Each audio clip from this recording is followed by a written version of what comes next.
Coming up on KPBS Evening Edition, just who should pay for damages caused by the 2007 wildfires?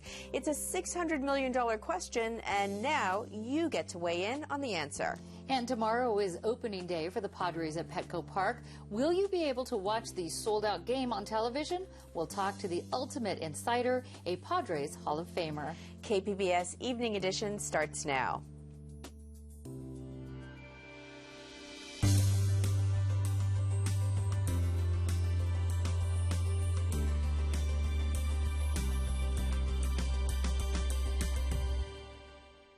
Hello, thanks for joining us. I'm Joanne Farian. And I'm Peggy Pico in for Dwayne Brown. A Camp Pendleton Marine has lost his bid to delay a hearing that could dismiss him from the Corps.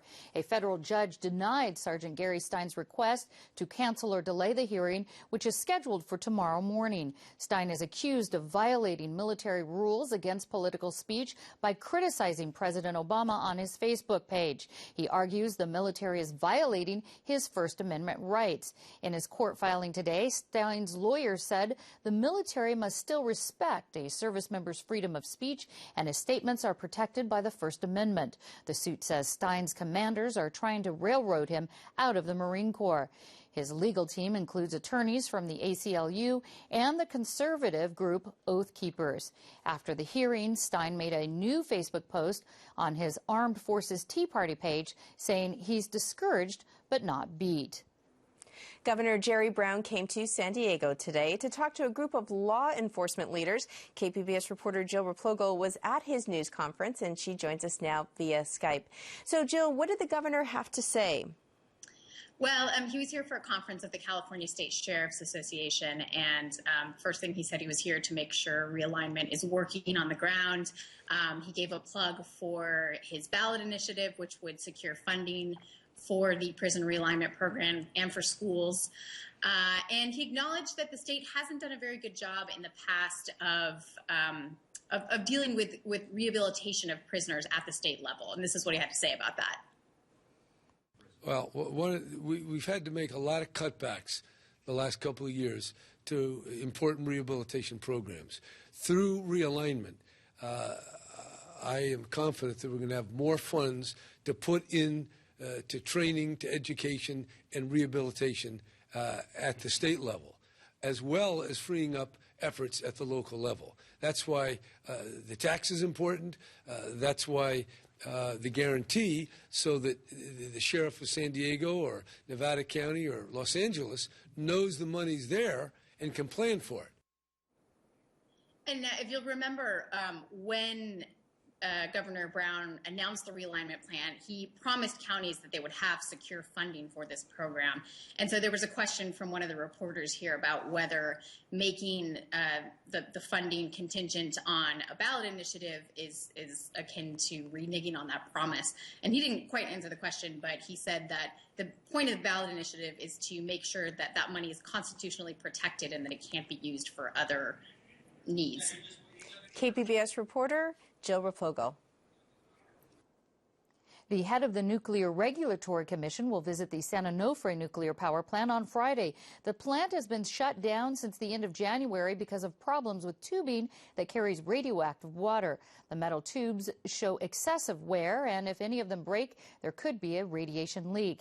The NRC has ordered the plant to stay closed until the tubing problem is fixed. A new lawsuit has been filed in connection with the death at a Coronado mansion. 6-year-old Max Shacknai died last summer after a fall in the Spreckles mansion, which was owned by his father. Now his mother is suing for the autopsy photos and related documents. The boy was in the home with his father's girlfriend, Rebecca Sahau. She was found dead 2 days after Max's fall. Her death was ruled a suicide, but her family disputes that. The city of San Diego is preparing to go to the bond market to get $75 million to fix city roads. Mayor Jerry Sanders says the money will also pay for other infrastructure projects. He says streets that are in the worst condition will get top priority. Part of Hotel Circle looked more like a river than a roadway today. An SDG&E crew says they accidentally broke a water main this morning, flooding the road and the lobby of one hotel. It took about 2 hours to turn the water off and several more hours to get the service back on. San Diegans pay among the highest utility rates in the country, and those rates could go even higher. A state agency is considering a request from San Diego Gas and Electric to charge customers another $300 per year. Joanne has the details at the Evening Edition Roundtable.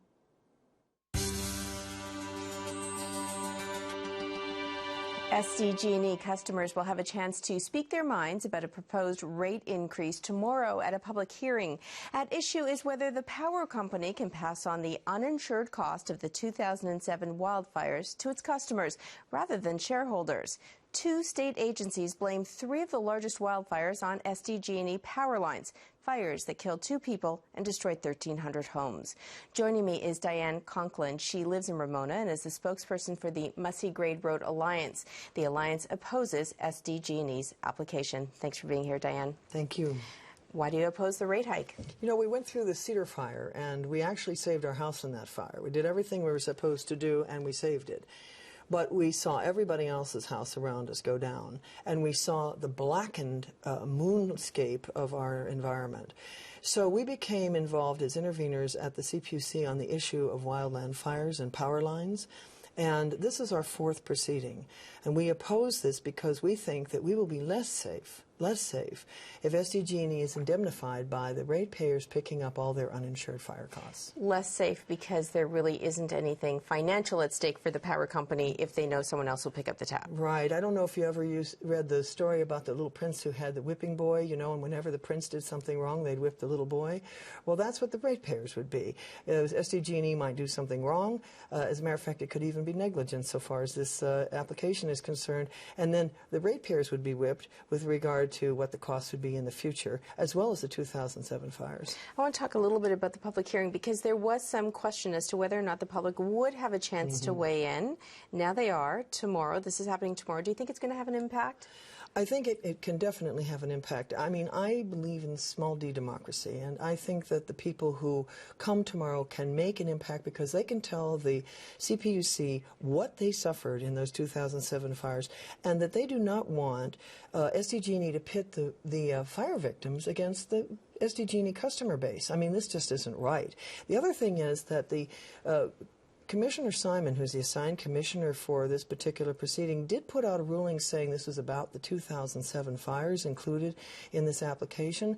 But I think that it's about the entire application because people are going to be asked to pay for fires in the future, and so they should talk about that too. Well, I do want to let people at home know that we did invite SDG&E to be on this show, but they declined. However, in an email, a spokesperson made the following points: that SDG&E did increase its liability insurance from 2003 to 2007 from $450 million to $1.1 billion. Also, SDG&E has increased spending on maintenance, maintaining its line since 2003, and in fact, there has been no finding of fact that improper actions by SDG&E caused the 2007 fires. Now, this comes from Stephanie Donovan, spokesperson for SDG&E. Before I ask you to respond to that, Diane, I also want to toss to a clip from an interview that I did last month with Stephanie Donovan. In terms of who is responsible for 3 of these fires. And so take a look.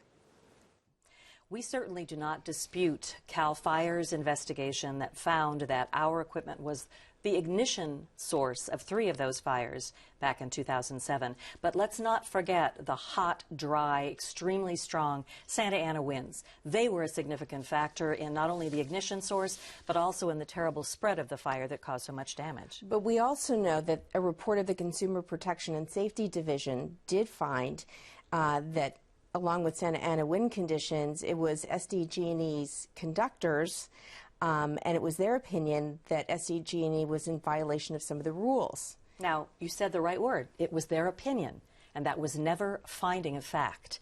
To date, there has been no finding of fact that SDG&E's actions did anything wrong. Doesn't she have a point? It was never a finding of fact. No, I don't think she has a point. It wasn't a finding of fact because they settled.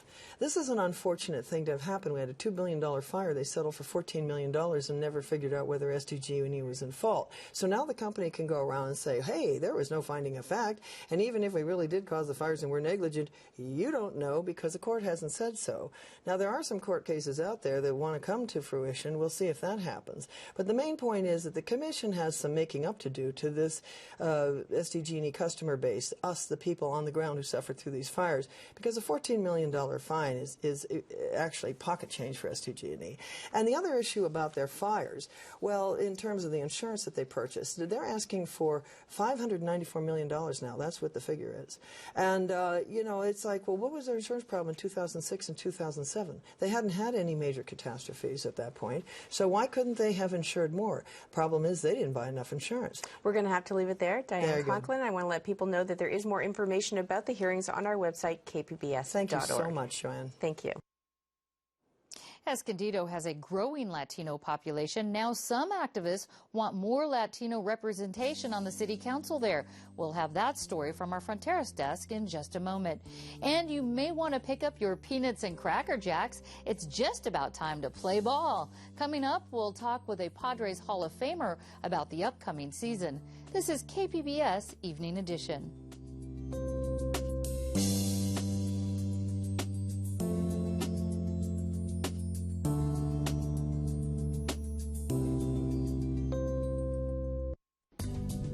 Tonight on KPBS, at 8 on Nature, learn how in some respects the brains of whales and dolphins are more complex than ours. Find out more on ocean giants, deep thinkers.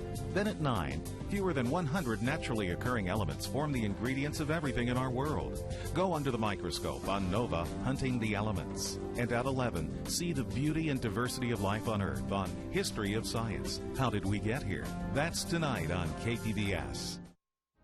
I'm Judy Woodruff. On the next news hour, the path ahead in the Republican presidential campaign. That's Wednesday on the PBS NewsHour.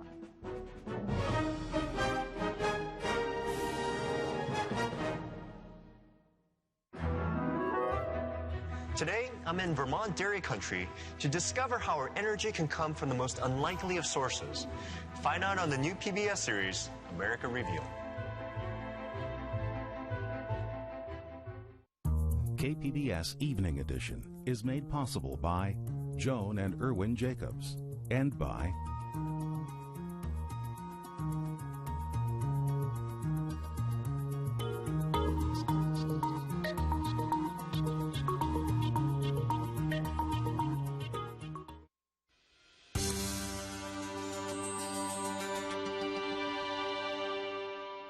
In the last decade, the Latino population in Escondido has exploded, but those changes have not been reflected at City Hall. From our Fronteras desk, Adrian Florido reports on a lawsuit several Latinos filed against the city, their hope to make it easier for Latinos to get elected to the city council. This is Escondido's Mission Park neighborhood, the heart of this North County city's Latino community. Last year, data from the 2010 census confirmed what many in Escondido already suspected. Latinos have grown to be 49% of the city's population, making them its single largest ethnic group. But if you visit Escondido's gleaming city hall, you might not know it. In the city's 123-year history, only 2 Latinos have been elected to the city council, and only one actually acknowledged she was Latina. One Latino elected in 123 years. Demetrio Gomez is a Mexican-American, a construction worker, and a union organizer. We are 49% of the town, and yet we're not being taken into consideration. He lives on the outskirts of the city, and in December he joined several other Latinos to sue the city of Escondido. They hope to give Latinos a better shot at getting elected. This is just one of the ways that we can get politically involved from the top down. A minority of the town is running the city to their benefit. Before understanding how the lawsuit could help Latinos, it helps to understand some of Escondido's recent history. This is City Councilwoman Marie Waldron talking about undocumented immigrants at a 2006 council meeting. Our nation is under siege. Our own federal government has abandoned its constitutional duty, resulting in treason, and our local communities are directly paying the price. This is about illegal versus legal. In the last decade, Escondido has cracked down on undocumented immigrants. Since 2004, the police department has put up sobriety and driver's license checkpoints and turned undocumented immigrants caught up in them over to immigration officials. In 2006, the city council temporarily passed a law that made it illegal for landlords to rent to undocumented immigrants. And sadly, it is our very children who have to attend overcrowded schools and be threatened with exposure to the countless diseases that the late Dr. Madeline Cosman warned us about, including drug-resistant TB that costs over $2 million to treat per person. Who's going to pay that? Chagas disease, even leprosy. Those policies and comments have left many Latinos, even citizens, feeling attacked by City Hall and outmatched by it. And that's where the recent lawsuit comes in. It asks a judge to toss out the current system for electing city council members. It's called an at-large system, and it requires all of the city's voters to choose from the same candidates. But if the lawsuit prevails, the city would be split into districts. Each one would have its own candidates, and voters could only vote in their district. Lori Schellenberger is an attorney at the American Civil Liberties Union. She's not involved in the Escondido case, but she has been watching it. She says that in at-large systems, it can be nearly impossible for minorities to elect candidates of their choice, because as voters, they're often outnumbered. This is what we call racially polarized voting. She says it happens all the time, but district elections change that. When you map into districts, then you have a more concentrated group, and then they have a chance to have either an influence, a greater influence on an election if they don't meet the majority. That was the idea behind the 2001 California Voting Rights Act. Like the Federal Voting Rights Act, it guarantees political representation to minority groups. But the California law is even more powerful. In fact, rather than endure expensive lawsuits from activists, many city councils and school boards have just agreed to switch to district elections. But here in Escondido, Mayor Sam Abbott has vowed to fight. This will be the worst option for every citizen in Escondido, including the Hispanics. He says district elections will pit neighborhoods against each other. I think, personally, this is very polarizing, very divisive in a smaller community like this. I think this is going to isolate the Latino community geographically, politically, economically, and socially. Abed says Latinos have just as much opportunity to elect candidates as anyone else. But Demetrio Gomez disagrees. He thinks the current system stacks the odds against Latinos and discourages them from voting. But that's only because there's been really no one to root for. How are we going to get these people involved if they have no hope? The lawsuit is not expected to be resolved before this year's elections. But Gomez thinks that if it succeeds, Latinos could compete for at least 2 seats come next election. That was Adrian Florido reporting. For more stories on issues Latinos are facing in this year's election, go to fronterasdesk.org. If you are ready for some baseball, you already know the season opener for the Padres is tomorrow. The game is sold out, and many fans who want to watch the game on TV will be out of luck because of a dispute with cable TV providers. Joanne has more with a Padres Hall of Famer.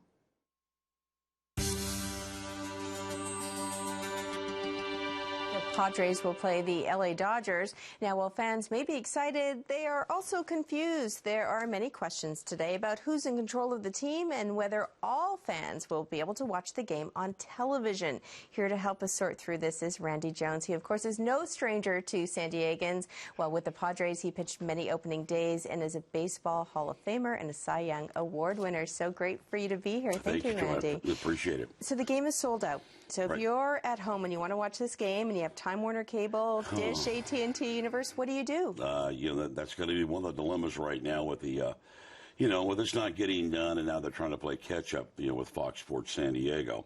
I think, many of us maybe seen the exhibition games they've done. They're doing a great job, but it's just going to take some time, I think, to weed through, get Time Warner on board, AT&T Universe. I know that we have DirecTV.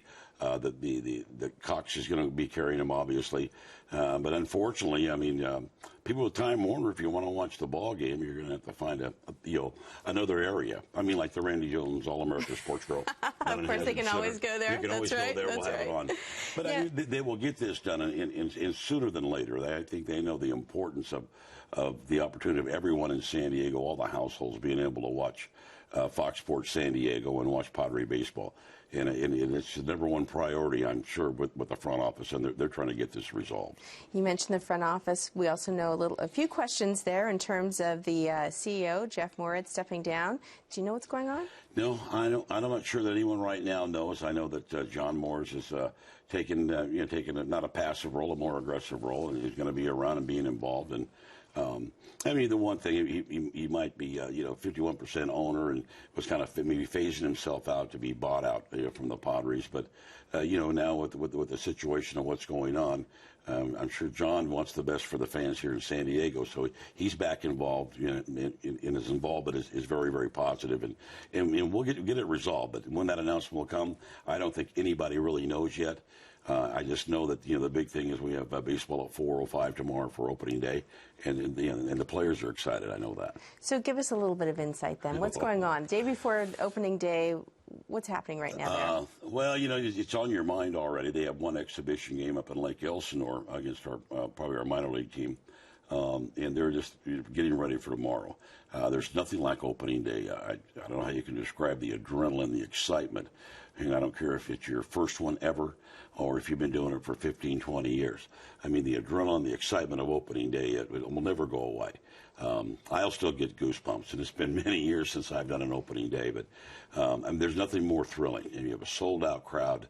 You get out there on the field, and you're looking back up at 50,000 people enjoying watching you. And, boy, if you don't enjoy that, you might be in the wrong profession. But opening day has always been a special day. I got to start 4 openers in my career, and it was just always exciting. I mean, the adrenaline's flying, and it's what you do. It's what you dream of as a little boy. Do you remember the first one that you started? You bet. Yeah, I remember 75 was my first opening day, and I just remember I went 9 innings, and it was still 0-0, and I got a no decision, and it was right here at Jack Murphy Stadium. But I mean, I'll never forget it. You just don't forget those, and it's just one of those great things. It just starts the year, started out right. That's what everybody wants to do. So, going to be interesting. It's a good ball club, and I'm looking forward to seeing this club play. Predictions for the season? I think a lot of people have really downgraded 70, 75 wins. I don't buy that. I know it's at least a 500 ball club, in my opinion. And I say, I'm not saying that they're going to win the division, but they're going to win 81 games, in my opinion. I've just seen what Phil Plantier and Alonzo Powell, the new hitting coaches, I think they've raised the bar, the expectations of the offense, and I'm excited about that. It's one thing that I think the Padres need. We talk about we need more runs. We need to be a little more aggressive at the plate, and I think these guys are going to instill this in some of these young guys, and we're going to see a difference.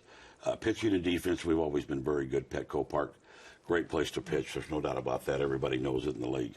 But I think overall it's going to be all about the offense and staying healthy. And if they can improve, I always talk about if they could just get maybe 20 more clutch hits with a guy in scoring position, and that equates to 10 more wins.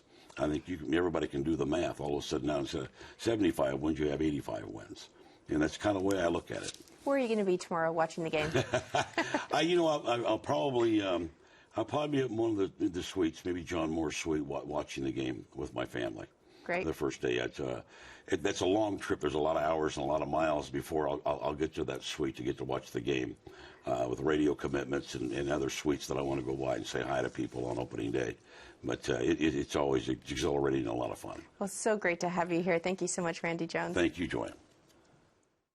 And we haven't forgotten football fans. The San Diego Chargers will play the Green Bay Packers in their first game of the preseason on August 9th. They've got one other home game in the preseason against the Dallas Cowboys. The date for that game has not been announced yet. The official Chargers season schedule is expected to be released later this month. This is KPBS Evening Edition.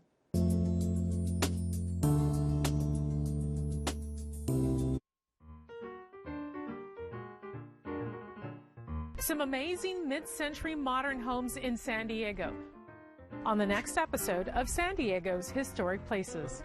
Discover the secrets of our past. Watch San Diego's Historic Places, 9 p.m. Monday on KPBS. Because of our members, it's possible for everyone around us to discover something new every day, right here on KPBS. And in doing so, our members make this a better and stronger community. Thanks for your support.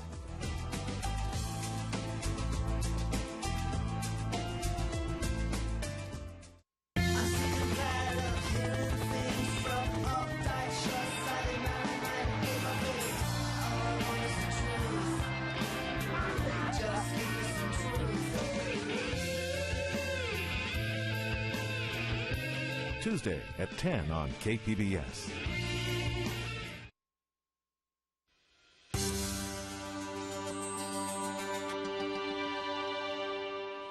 Welcome back to the Public Square on KPBS Evening Edition.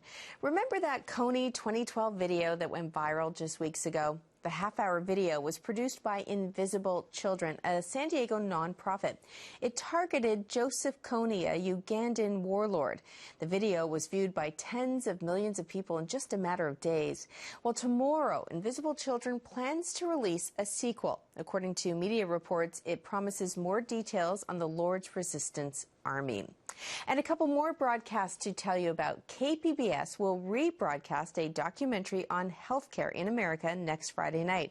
We've been reporting on the Affordable Health Care Act for several weeks now.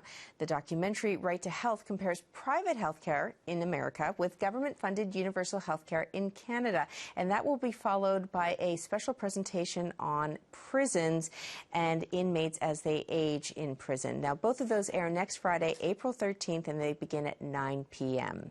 If you have a question or a comment about tonight's show, please send me an email, jfarian@kpbs.org. You can also find us on Twitter and Facebook.